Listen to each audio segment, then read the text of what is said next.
Buenas noches a todos, a todas. Quien les habla es Andrés Burqueviale, profesor titular ordinario de Anatomofisiología 1 y 2, materias correspondientes a la carrera de Enfermería, Kinesiología y Obstetricia.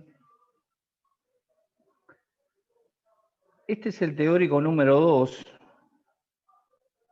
sobre la temática fisiología del músculo.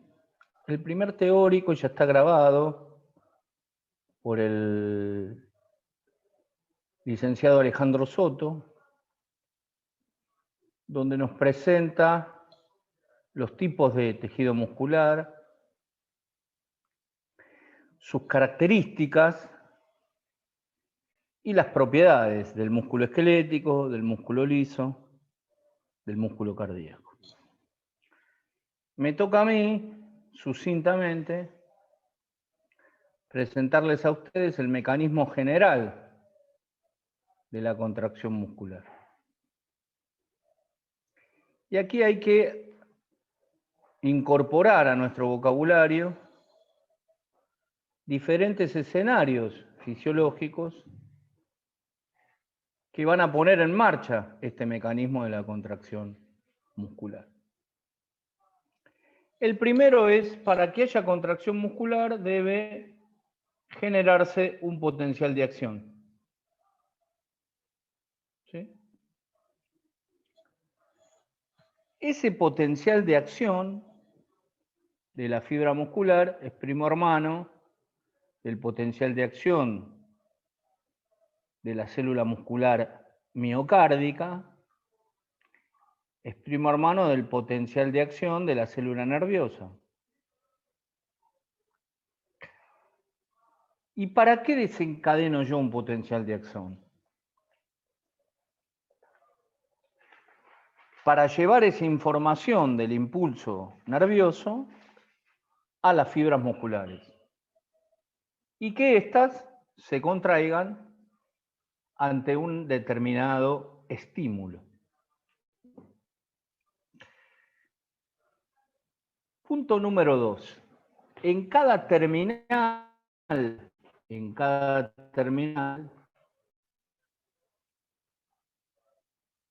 el nervio que va a inervar X músculo y va a provocar la contracción de ese músculo, va a secretar una sustancia cuya función es neurotransmitir.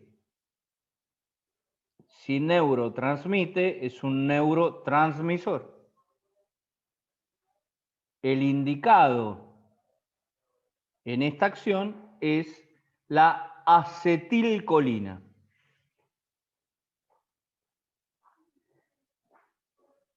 Este neurotransmisor llamado acetilcolina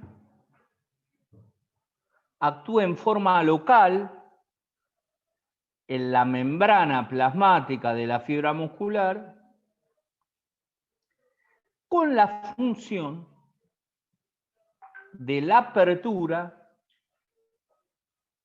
de múltiples canales. A través de moléculas proteicas que flotan en la membrana. ¿Qué significa? Que para esa estimulación se van a formar estos canales y siempre estos canales, digamos, de apertura, mediados por iones, son proteínas. Las proteínas tienen varias funciones. En este caso, permitir la conformación de este canal iónico y, en un contexto de transporte activo, facilitar el escenario de la transmisión digamos, y propagación de esta sustancia. Un minuto, por favor.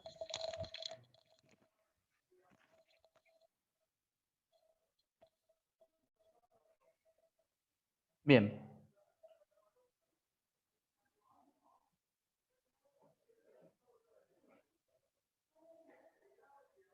Una vez que provoqué la apertura de esos canales, en el contexto de la acción del neurotransmisor llamado acetilcolina, hay ingreso de un ion positivo llamado sodio al interior de la célula y atravesando la membrana plasmática de la fibra muscular. Lo que muestra la infografía tiene que ver con el esquema de la unión neuromuscular. Esto que yo estoy describiendo. Lo que se ve en amarillo son los canales protos. Esto es el final del nervio, digamos, liberando la acetilcolina y la acetilcolina siendo reconocida por receptores en la membrana de la fibra muscular que permiten el paso de, en este caso puntual, del sodio. La sexta acción es lo que conocemos de cualquier potencial de acción. La primera fase de este potencial de acción de la célula muscular es la despolarización. ¿Por qué despolarizo? Porque cambio el gradiente eléctrico de la membrana. Lo que es negativo se vuelve positivo, lo que es positivo se vuelve negativo. Y esto fluye a través del centro de la fibra muscular.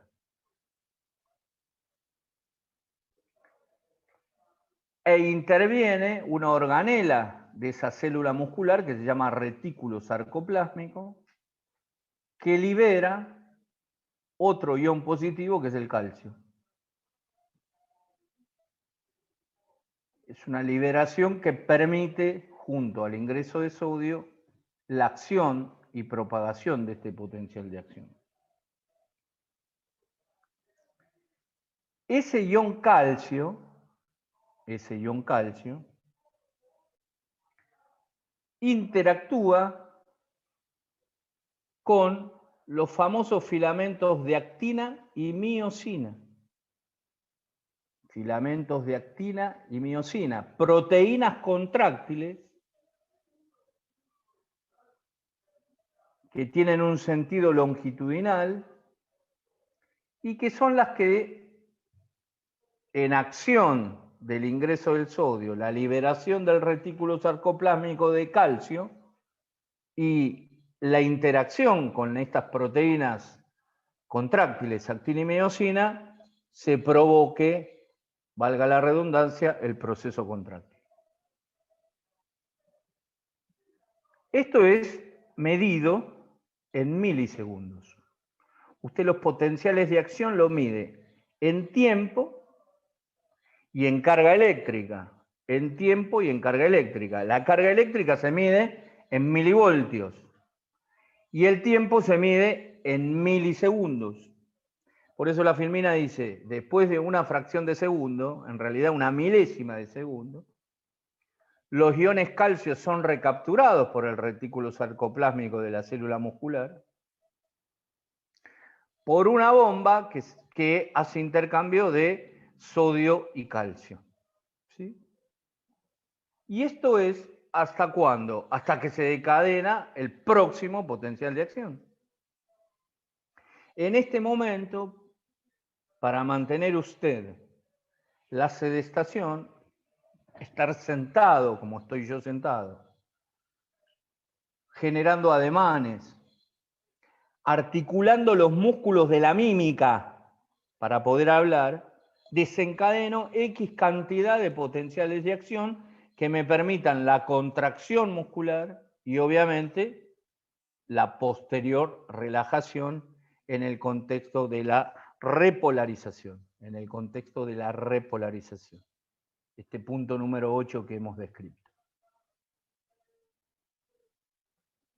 Y acá usted tiene, en forma esquemática, cómo se disponen estas proteínas llamadas miosina y actina en el sentido de el acoplamiento de ambas para la contracción, acortamiento de esa fibra en el contexto de la contracción y otra vez a su longitud normal o habitual en el contexto de la relajación.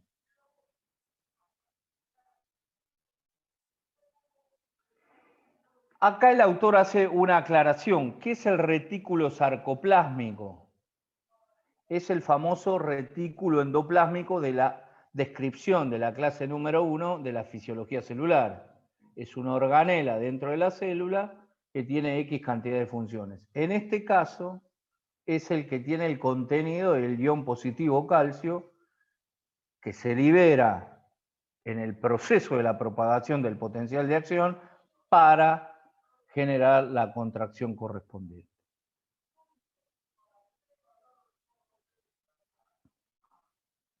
Y acá te muestra, ¿sí? Acá te muestra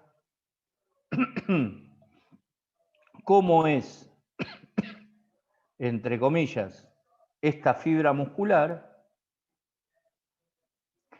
Y lo que muestra la imagen también es que esta fibra muscular está formada por haces de miofibrillas. Esta es la visión microscópica de esta fibra muscular. Esta es una sola fibra muscular. Muchas fibras musculares forman un haz muscular, muchos haces musculares forman el músculo propiamente dicho. ¿Sí? Propiamente dicho. Y muestra en la constitución cómo se agrupan esas miofibrillas, cómo llegan los nervios motores transmitiendo este estímulo para provocar y desencadenar el potencial de acción,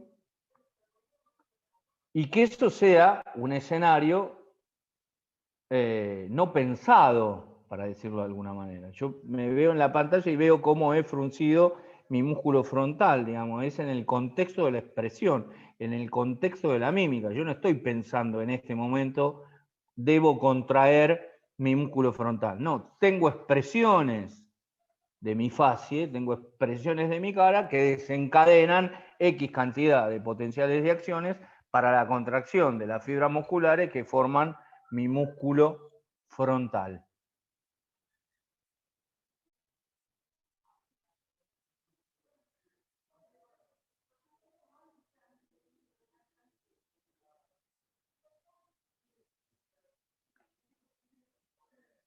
La contracción muscular y la fibra muscular va a tener filamentos delgados y filamentos gruesos. Filamentos delgados y filamentos gruesos. Esos filamentos delgados y filamentos gruesos van a interactuar entre sí, se van a acoplar, y en contexto de generación de energía, ¿sí? En contexto de generación de energía van a provocar el proceso de la contracción. El proceso de la contracción. ¿Cómo están formados estos filamentos de actina?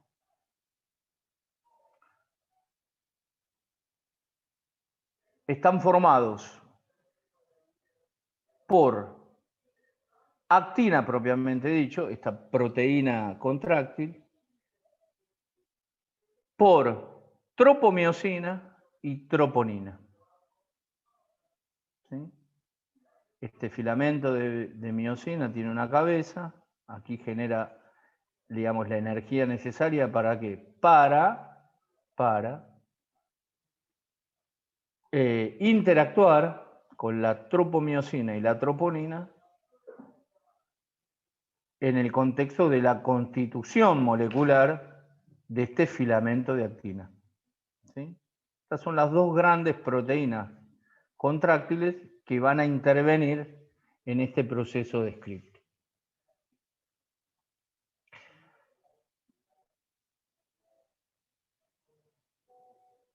Fíjense, acá muestra el complejo de la troponina, el complejo de la tropomiosina, que, como decía yo, va a interactuar. Este es el contenido del filamento de actina con la troponina y la tropomiosina. Va a interactuar con el filamento que contiene la miosina para provocar y propagar el potencial de acción. ¿Cuál es la función de la troponina en la contracción muscular?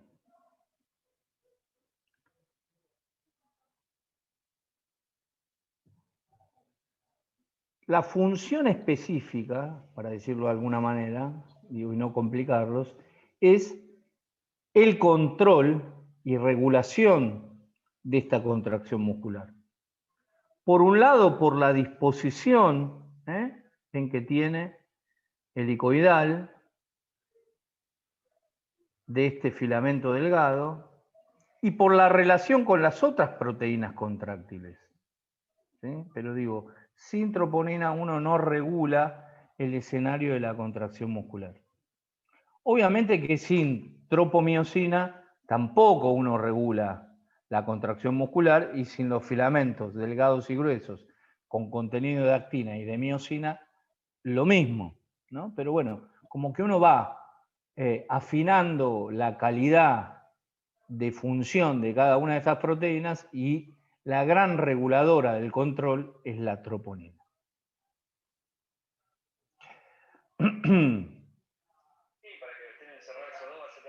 Interacción de un filamento de miosina, dos filamentos de actina y los iones calcio para producir la contracción.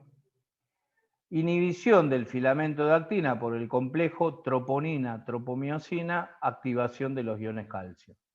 Esto es, al fin y al cabo, el funcionamiento normal de la transmisión del potencial de acción a partir de la liberación de acetilcolina, el reconocimiento por parte de los receptores de la membrana del músculo y la puesta en marcha de el complejo actina-troponina-miosina. Lo de la liberación del calcio lo vimos hace 5 minutos. Como tengo cambio eléctrico, digo, tengo un cambio de gradiente eléctrico, provoco un cambio de gradiente químico con el ingreso del sodio y con la liberación por parte del retículo sarcoplásmico del calcio. Esa acción química, esa acción eléctrica son las que permiten, entre comillas, la interacción de este complejo actina-troponina-tropomiosina.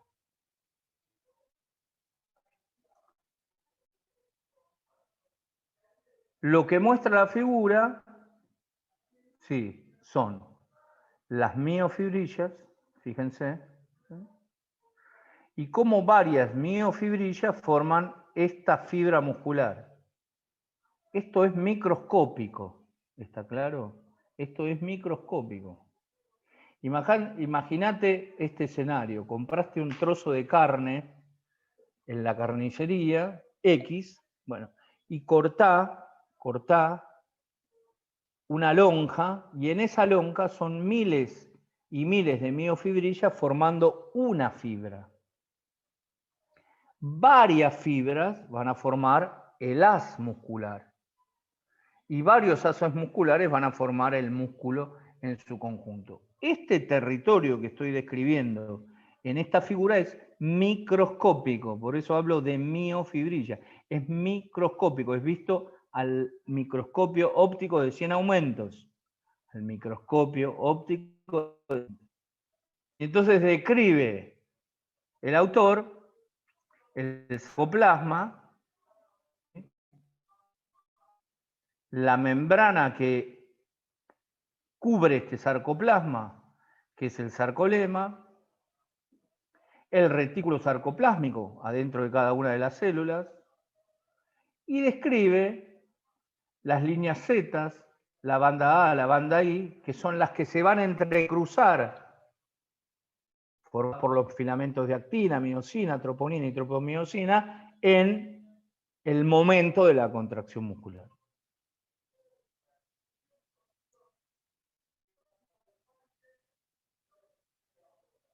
Acá tenés los momentos en que esto se va a dar, ¿sí? Los momentos en que esto se va a dar: el filamento delgado, el filamento grueso, la generación de energía y el acoplamiento entre el filamento delgado y el filamento grueso en el momento de la contracción, y luego la liberación.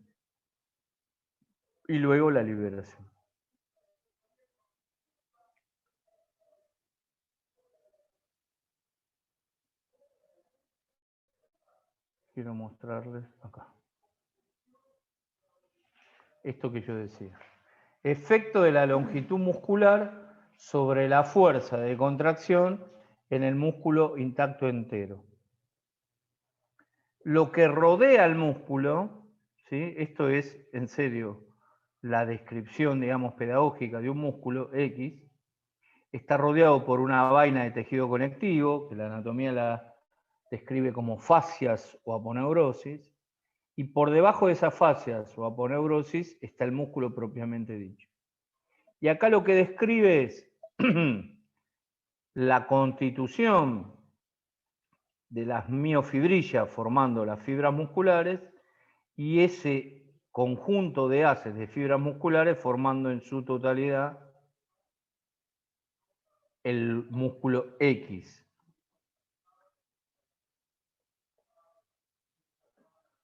Lo importante del escenario este es que cada una de estas miofibrillas contiene esta célula muscular esquelética, contiene la unidad contráctil del músculo que se denomina sarcómero, y esa unidad contráctil denominada sarcómero es la que se pone en juego ante el cambio eléctrico, ante el cambio químico, ante el cambio del gradiente eléctrico, ante el cambio del gradiente químico de la membrana plasmática de la célula muscular.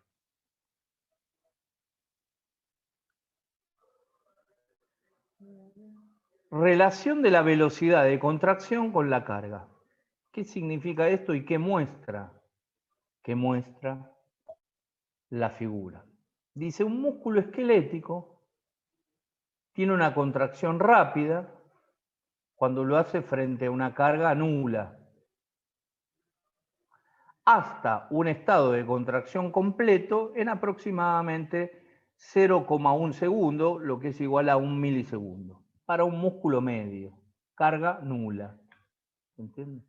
Y entonces lo que muestra el gráfico es el cambio en la conductancia, ¿sí?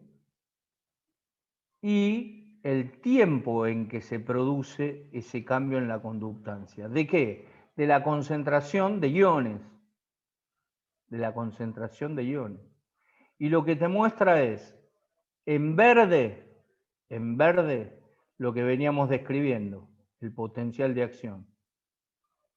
¿Sí? Se despolariza, se repolariza, reposa y vuelve otra vez a esperar el estímulo.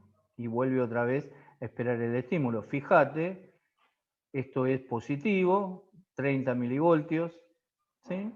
Y el tiempo que dura, ¿sí? De 30 milivoltios hasta menos 12 milivoltios, más 30 milivoltios y vuelve a menos 12 milivoltios. Y el tiempo que dura en milisegundos. Lo que muestra la línea roja es en relación a la apertura de los canales de sodio en la membrana plasmática de la célula muscular mediante los canales de sodio formados por proteínas, y ahí lo tenés. Y lo que está en turquesa, en este celeste, para decirlo de alguna manera, es la contrapartida, eso no lo hablamos, de la presencia del potasio. Acá me faltaría dibujar, acompañando a este potencial de acción, la conductancia del calcio intracelular que se libera para el reconocimiento de la fibra muscular.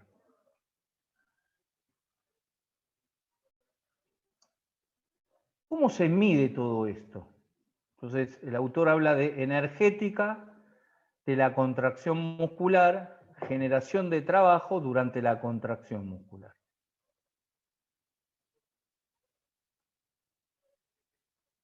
¿A qué denomino yo trabajo como fuerza física? A la contracción que provoco en el músculo contra una carga determinada. Yo en este momento estoy generando una carga para mantenerme erguido y sentado frente a mi computadora y a mi ordenador. ¿sí? Eso, la traducción física matemática es trabajo. ¿Sí? Estoy transfiriendo energía desde el músculo hasta la carga externa. Por ejemplo, para levantar un objeto. Por ejemplo, para manejar el mouse. Ya sea cliqueando el botón derecho, cliqueando el botón izquierdo. Estoy generando contracción de mis músculos de la mano mediante transferencia de energía. ¿Y cómo se transfiere esa energía? Porque estoy liberando el impulso a través del potencial de acción. En términos matemáticos, el trabajo se define mediante la siguiente ecuación. Trabajo es igual a C, que es carga, por D, la distancia. Trabajo es igual a C, carga, por la distancia. ¿Y cuál es la distancia? La distancia es del movimiento hacia la carga que se le opone. Es decir, ¿qué movimiento yo tengo que generar para verdaderamente, digamos, efectuar esa carga y provocar la contracción? Si no tengo esa capacidad, digo, cuando aparecen eventos que invalidan desde una patología esta contracción muscular, no hay trabajo. Porque podrá haber carga, pero no, digamos, atravieso esa distancia del movimiento que se opone. ¿Sí? Entonces, digo, para que vean que todo esto se mide no solamente en cuestiones, se mide en cuestiones médicas, ¿sí? Los famosos electromiogramas, que miden la capacidad de la contracción y relajación e incluso del tono muscular. ¿Qué significa el tono muscular? Es la síntesis entre la contracción y la relajación. Ahora vamos a mostrar algunas imágenes. ¿Cuáles son las fuentes de energía para la contracción muscular? Habíamos dicho el ATP, los iones calcio, los iones sodio y potasio, y en la interacción iónica de estas tres sustancias, más la presencia y la generación de energía, uno tiene la fuente permanente de este proceso de la contracción muscular, que existe, ¿por qué? Porque hay un músculo que se contrae y que se relaja, porque las células musculares, las células que forman parte de ese músculo, son perceptivas a un cambio de gradiente eléctrico y a un cambio de gradiente químico, que reconocen receptores, como en este caso el neurotransmisor acetilcolina, y que son intervenidas por el nivel central que regula el tono motor, ¿sí? El tono motor de la capacidad de cada uno de mis grupos musculares.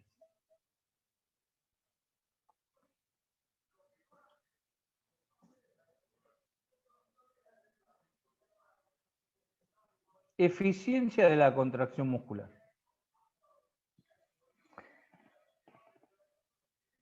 La eficiencia, dice, de una máquina o de un motor se calcula como el porcentaje del aporte de energía que se convierte en trabajo en lugar de en calor. Y entonces usted tiene que el porcentaje de aporte energético al músculo, la energía química de los nutrientes, que se puede convertir en trabajo, incluso en mejores condiciones, es menor al 25%. El resto se convierte en calor. Y esto usted, digamos, lo tiene claro porque cuando genera un movimiento continuo, repetitivo, con una carga, continuo, repetitivo y con una carga, lo primero que va a tener en ese escenario no solamente va a ser la concentración de la energía y la producción de la energía, sino la expresión de una X temperatura en esa zona. Esto se ve cuando uno hace ejercicios de grupos musculares localizados. Usted siente el aumento de la temperatura en esa región. A diferencia de cuando usted hace un ejercicio coordinado colectivo, por ejemplo, en salir a correr o en subirse a la cinta y salir a correr, o en ejercitar todo el cuerpo ante una determinada carga, porque usted está haciendo un trabajo de fuerza laboral o un trabajo de fuerza recreativo, usted va a sentir no solamente su capacidad energética para poder llevarlo adelante, sino calor a nivel global. Calor a nivel global.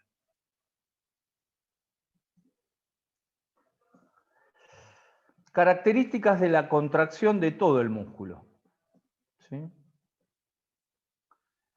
Usted acá tiene que hablar de contracción isométrica y contracción isotónica. Contracción isométrica y contracción isotónica. ¿Cuándo digo que la contracción muscular es isométrica? Cuando el músculo no se acorta durante la contracción. E isotónica cuando se acorta, pero la tensión del músculo permanece constante durante toda la contracción. ¿Sí? Parece un juego de palabras, pero no. Es isométrica cuando el músculo no se acorta durante la contracción. Un músculo determinado, X, tiene una extensión, tiene una longitud y tiene la capacidad de mantenerse elongado o mantenerse contraído. Todo esto recuerde que es en milisegundos. ¿Sí? Todo esto recuerde que es en milisegundos. Entonces dice, es isométrica cuando el músculo no se acorta durante la contracción. E isotónica cuando se acorta, pero la tensión del músculo permanece constante durante toda la contracción. Pero cuando hablo de remodelación o remodelado del músculo para adaptarse a la función. Me refiero a la alteración de su diámetro, de su longitud, de su fuerza y de su vascularización. Este proceso es un proceso rápido porque tiene que ver con la acción de la contracción, con la acción de la relajación, por un lado. Y por el otro lado, si usted trabaja ese grupo muscular con el afianzamiento de ese grupo muscular, salvo que usted lo atrofie, salvo que usted sea un físico-culturista, y entonces usted empieza a entrenar X cantidad de grupos musculares y los hipertrofie, es decir, los aumente de volumen de tal manera que sobresalga ese grupo muscular en particular o en general. ¿Sí? Pero digo, el remodelado tiene que ver con esto de mantener el tono muscular ante un evento, por ejemplo, crítico. ¿Sí? Imagínense que usted tuvo una fractura de tibia y peroné, intervenida quirúrgicamente, hubo que ponerle una placa con tornillos, hubo que colocarle un clavo endomedular en el peroné o en la tibia, y usted ha inmovilizado ese territorio de su pierna y también ha inmovilizado el grupo muscular anterior, el grupo muscular lateral y el grupo muscular posterior de la región de la pierna. Entonces usted tiene que volver a remodelar ese diámetro que tenía. La longitud está inalterable, pero tiene que volver a darle la funcionalidad que ha perdido, básicamente en una caminata común y corriente. Básicamente en una caminata común y corriente. O en la mantención, por ejemplo, de estar sentado y apoyar los dos miembros inferiores flexionados. El muslo versus la pierna. El muslo con la articulación de la rodilla y la pierna, tobillo y pies apoyados en el suelo. ¿Sí? De eso hablamos del remodelado. Después habrá un remodelado de otra vez volver a la capacidad funcional óptima de esos grupos musculares intervenidos por un evento traumático.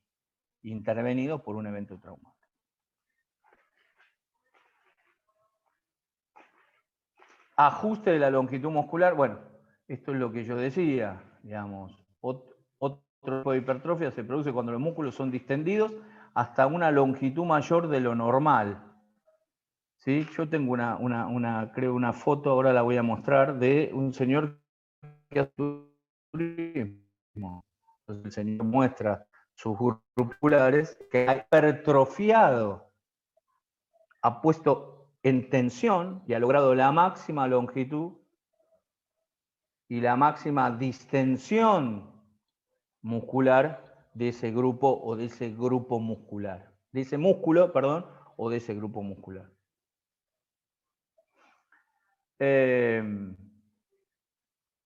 Y la otra es cuándo se ajusta también la longitud muscular.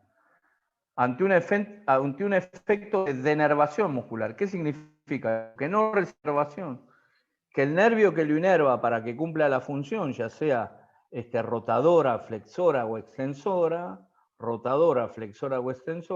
no cumple, entre comillas, la transmisión del impulso nervioso y entonces ese músculo no recibe el impulso y no se contrae y no se relaja.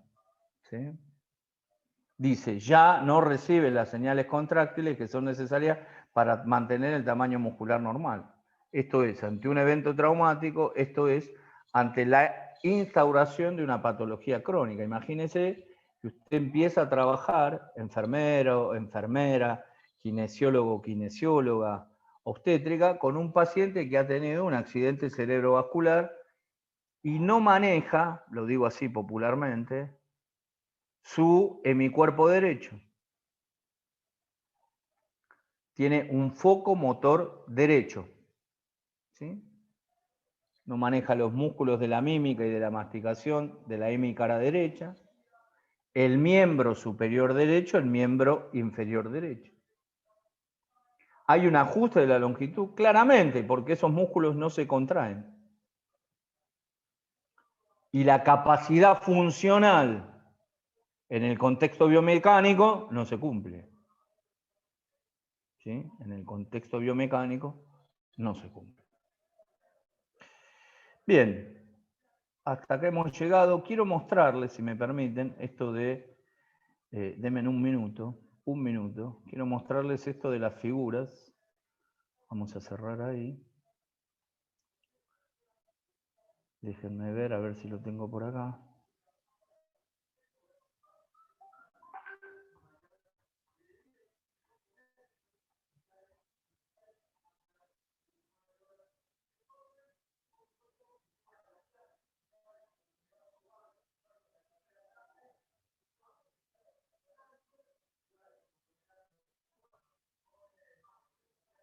Ahí comparto.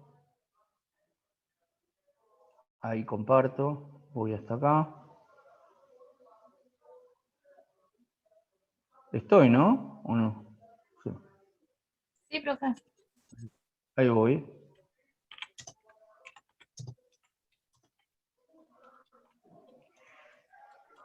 Creo que debe estar nombrado, pero lo nombro al pasar. ¿A qué denomino unidad motora? ¿Sí? Es el conjunto conformado por la motoneurona y las fibras musculares que va a inervar. Si necesito mayor precisión en el movimiento, voy a tener mayor cantidad de fibras nerviosas. Mayor precisión en el movimiento, voy a tener mayor cantidad de fibras nerviosas.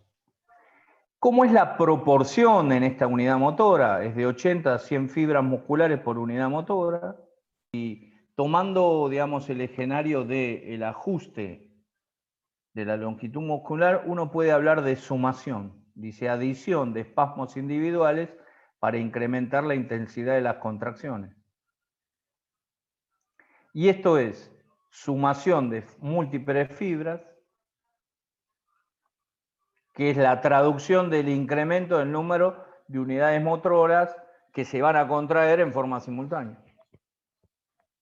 Y la sumación de frecuencia, incremento de la frecuencia de la contracción. Cuando usted hace, por ejemplo, un ejercicio determinado para un grupo muscular. Otro escenario es la tetanización. ¿Sí? Esta es una figura, digamos, de una pintura, que es la contracción sostenida sin periodo de relajación tras estímulos aumentados con frecuencia. Puede ser completo o incompleto. ¿Esta patología existe? Sí, nos vacunan contra el tétanos. ¿Sí? Nos vacunan contra el tétanos.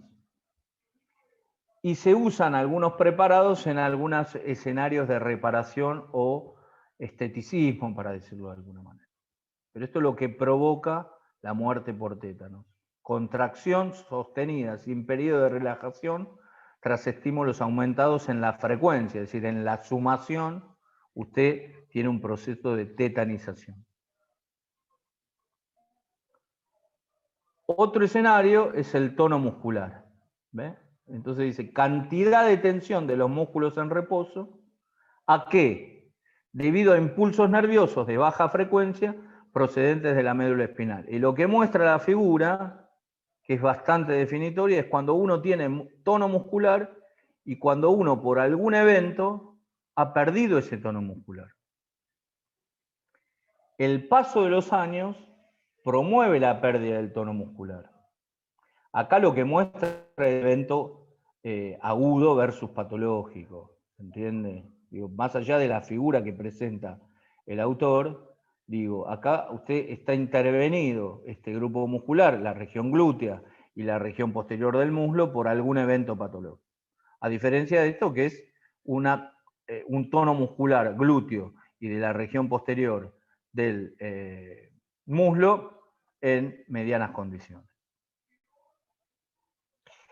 ¿A qué denomino fatiga muscular? Contracción prolongada e intensa de un músculo. ¿Sí? Generalmente después de un ejercicio extremo o ante procesos de cansancio. Esa fatiga muscular puede ser de contracción o de transmisión. De transmisión y de contracción. Y acá, que esto era lo que quería mostrar, que lo voy a agrandar un poquito, esto de la hipertrofia. Digamos, este señor exacerbó y puso al límite la longitud de cada uno de sus músculos en el contexto de la formación de los grupos musculares, aumentando la masa total del músculo, aumentando los filamentos de actina y miosina en cada fibra muscular, hipertrofia de las fibras, músculo sostenido a carga en el proceso contráctil y obviamente aumento de las miofibrillas, los famosos físico-culturistas. Fíjense, ahí lo amplío. Esto es real, digamos, hay campeonatos mundiales, bueno, pero todo esto genera una distorsión metabólica. Esto no es fisiología normal, ¿eh? Esto no es fisiología normal. Y la famosa hiperplasia de las, vamos a agrandar un poquito acá, hiperplasia de las fibras. Incremento real de fibras musculares, sea parte de la hipertrofia, ¿sí? Entonces usted tiene una hiperplasia. Esta es la normalidad y esto es, entre comillas, el contexto de la hiperplasia, camino a la hipertrofia. La atrofia, esto que yo mostraba, ¿eh? Fíjense, ahí lo vamos a mostrar. Fíjense, el grupo muscular de el muslo, la articulación de la rodilla, la pierna, el tobillo y el pie, y fíjense el miembro derecho, miembro izquierdo, miembro derecho. Cuando un músculo no se utiliza durante muchas semanas, la velocidad de degradación de las proteínas contráctiles es mucho mayor que la velocidad de sustitución. Entonces fíjense, ¿sí? Incluso en relación al diámetro, no así la longitud, pero sí al diámetro. ¿Ve? Se nota muy bien, lo voy a agrandar, se nota muy bien en el, perdón, vamos a eliminar este, ahí está. Se nota muy bien en el miembro derecho. ¿Sí? Bueno, esto va a haber que trabajarlo. Esto va a haber que trabajarlo para volver otra vez al diámetro a que la longitud sea la óptima para la contracción y relajación, y que vuelva a tener el tono muscular necesario para la capacidad funcional de este miembro inferior.